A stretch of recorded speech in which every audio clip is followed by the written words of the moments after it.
J'ai mis du temps à pouvoir en parler, à dire, par exemple, moi qui suis kiné, à parler à mes patients, à leur expliquer que j'étais amputé. C'est pas toujours facile. Parfois, je mettais beaucoup de temps pour le faire et je me rends compte qu'en fait, on gagne en confiance et on gagne du temps à rapidement faire part de ces différences, faire part de ces vulnérabilités et ça met les gens bien plus à l'aise et la relation est bien plus fluide. Donc j'encourage les gens à aller les uns vers les autres.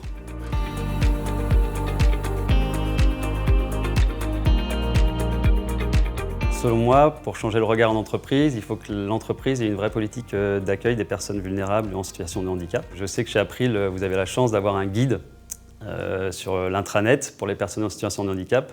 Donc je vous encourage à aller voir ce guide. Et puis il y a une adresse mail aussi, handicap@april.com, où vous pouvez aller chercher des informations. Donc c'est une grande chance, allez-y, profitez-en.